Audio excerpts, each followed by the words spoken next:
डोगरी भाषा में प्रथम खंड का लोकार्पण गुरुजी करेंगे।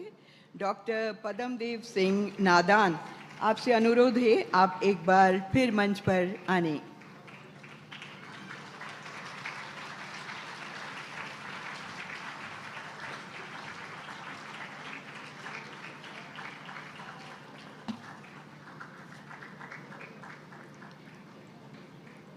डॉक्टर पदम सिंह जी जम्मू यूनिवर्सिटी के डोगरी विभाग के असिस्टेंट प्रोफेसर हैं।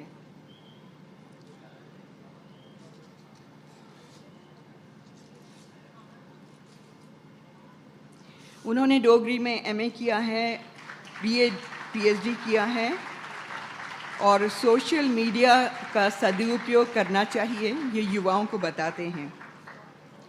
डॉक्टर पदमदेव सिंह जी, गुरुजी दुशाला देकर उनका सम्मान कर रहे हैं।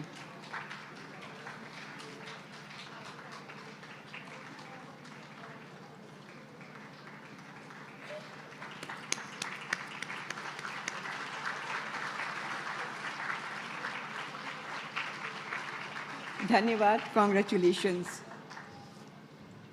श्री गुरु भागवत के भजनों का, प्रार्थनाओं का भी अनुवाद हो रहा है तथा वहाँ के प्रसिद्ध गायक गायिकाएं इन प्रार्थनाओं को गाकर लोकप्रियता के एक अनछुए अद्भुत शिखर पर भक्तों को पहुँचा रहे हैं।